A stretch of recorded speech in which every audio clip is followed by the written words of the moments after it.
श्रीमद् भागवत जी के 10वें स्कंद के 21वें अध्याय में वेणु गीत है। वेणु गीत,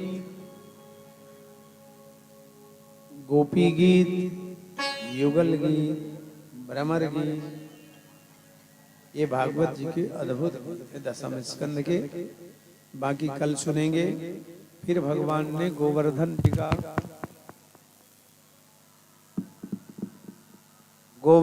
का पूजन कराया।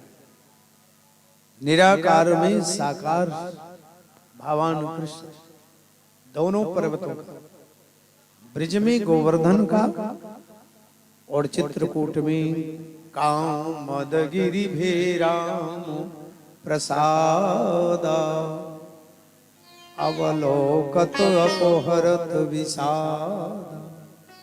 दोनों का बड़ा रामावतार से जुड़ी हुई कथा है। भगवान राम ने गोवर्धन जी को जब हनुमान जी ले आए थे सेतु में निर्माण करने के लिए रामेश्वरम में, तो वरदान दिए थे कि तुम्हें हम कृष्णावतार में अपना स्वरूप देंगे। तो कृष्णावतार में भगवान ने गोवर्धन जी को सूत्रात्मक कथा बता दें। कृष्णावतार में गोवर्धन जी को भगवान ने अपना स्वरूप दिया और गोवर्धन जी की पूजा करा करके इंद्र के अहंकार को, इंद्र की पूजा करते थे। बाबानंद से भगवान कहते इंद्र की पूजा नहीं होगी, गोवर्धन जी की पूजा हो। बाबा कहते इंद्र नाराज हो गए तो भगवान कहते हैं ये गोवर्धन रक्षा करेंगे, सब चिंता क्यों करते। जो प्रतिपालय वही नरेशु, और जहां बसे वहां उत्तम देश। जिनके यहाँ अपना प्रतिपाल हो वही अपना मान। जहां हमें दो रोटी मिले वही है उन्हीं का गुणगान है। जिनके भजन से हमको शांति मिली वही हमारे भगवान। जो हमारी सुने वही हमारे मालिक। भगवान है मालिक। तो भगवान ने कहा यही सब रक्षा करेंगे। और गिरिराज जी के अभिषेक के लिए बोलिए मानसी गंगा की हो। मानसी गंगा के द्वारा अभिषेक पूजन पाठ 56 प्रकार के भोग आदि लगाए। इंद्र को सूचना मिली, मेघों को आदेश दिया वृंदावन को जल प्लावित कर दो। मूसलाधार जल वृष्टि होने लगी। त्राही त्राही करने पर 7 साल के कन्हैया ने 7 दिन पर्यंत छोटी सी उंगली सबसे छिंगी सी 7 दिन तक इस छोटी उंगली से बोलिए गिरिराज धरण भगवान धारण किया। इंद्र को जब सूचना मिली ये तो साक्षात भगवान, आकर के माफी मांगी। आगे किसको किया?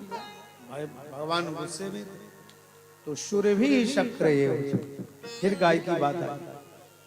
इंद्र कामधेनु को ले आया और कामधेनु के दूध से गोवर्धन जी सभी कामना को पूर्ण करने वाले क्यों हैं?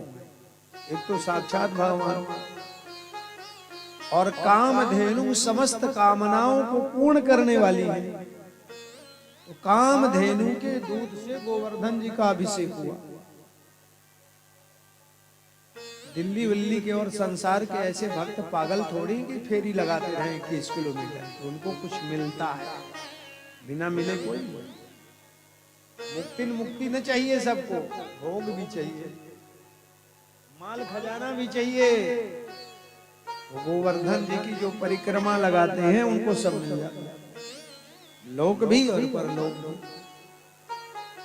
इस लोक में भी आनंद और परलोक में, ठीक है ना? क्यों? साक्षात भगवान और साक्षात भगवान का अभिषेक कामधेनु दूध। इसलिए शालिग्राम जी को, गोपाल जी को देशी शुद्ध वेद लक्षणा गौ माता के दूध से नहलाना चाहिए। रोज दूध से, जल से नहलाओ और जिनके घर में शालिग्राम जी हों, गोपाल जी हों, उस दूध से नहलाओ और उस दूध का भोग भी लगाओ तो भगवान बहुत प्रसन्न। जर्सी गाय से नहीं, पैकेट वाले दूध से नहीं प्रसन्न होते। अब वो तो इमरजेंसी में अब मिलते नहीं तो क्या करें, सब जगह उसी का जमाना है, उसके बिना काम ही नहीं होता। बहुत जगह साधु संत भी कहते हैं देसी घी का दो, घी तमाम मार्केट में आज के समय में घी वो सब देसी घी का बिक रहा है। गाय कुछ भी नहीं, गाय का कुछ भी नहीं। लेकिन जब गाय ही नहीं है तो दूध कहां से आए? जब गौ माता नहीं तो घी कहां से बनेगा? वो कहां से बनेगा? जब अपने घर में वेद लक्षणा देसी गाय रखोगे तो आनंद। सब लोग अपने अपने जिनके घरों में जगह हो बढ़िया देसी घी रखिए। गाय कभी किसी का खाती नहीं है, वो खिलाती है। आप क्या खाते हैं? गेहूं। गाय माता गेहूं का कचरा भूसा। आप क्या खाते हैं? आटा। गाय क्या खाती? आटे का कचरा चोकर। आप क्या खाते हैं? रोटी। बची हुई रोटी किसे देते हैं? चलो गाय माता को। आप क्या खाते हैं? सब्जी। छिलके क्या खाते? कौन खाती है? गाय। आप क्या खाते हैं? आनंद के साथ में सब कुछ। गाय क्या खाती है? आपको दूध देने के लिए डंडे खाती है और घर में आकर के दूध दे दिया। कहीं बाहर कोई निकाल ले भला। कितनी मालिक की भक्त है वो गाय, कहीं दूध नहीं दे सकती, घर में आके आपको दूध दे। और यहां तो सुख देती ही है। वो कोई गृहस्थी है जिसके गृहस्थी में गौ माता ना हो? वो कोई गृहस्थी जिसके घर में दूध गोरस ना होता हो? पूरा का पूरा जो पाश्चात्य सभ्यता का आज अनुकरण हो रहा है। अरे शहर के लोगों के पास में नहीं जगह है तो बात अलग, लेकिन गांव देहात के लोग जो गाय के प्रति अत्याचार कर रहे हैं, गौ माता और भगवान जाने। शहर वाले गौओं के प्रति सेवा कर रहे हैं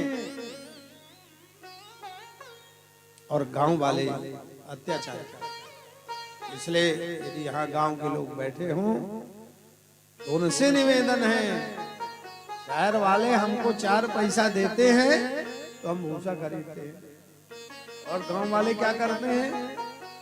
महाराज को जरूरत होगी महंगा कर दो भूसा,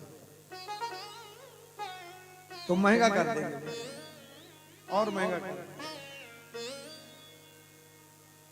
उनका तो कभी कल्याण होने वाला नहीं है जिन्होंने किसी प्रकार से गौओं के प्रति दुर्भावना रखता है। इसलिए गाय हमारे जीवन में बहुत उपयोगी है। भगवान ने गौ माता को, इंद्र ने गौ माता को आगे कर, क्योंकि गौ माता को देखते ही भगवान का क्रोध ठंडा हो जाता है। गुस्सा में थे इंद्र क्यों? गौ माता को देखे तो भगवान शांत हो गए। विशुद्ध सत्वम तव धाम शांतम तमोमयं ध्वस्तरजस्तमस्यकम् मायामयोऽयं गुणसम्प्रवाहो न विद्यते ते गृह्णानुबन्धा। ऐसी सुंदर स्तुति की है।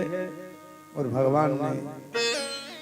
भगवान को गोविंद पद से अभिषिक्त किया इंद्र ने। बोलिए गोविंद भगवान की जय।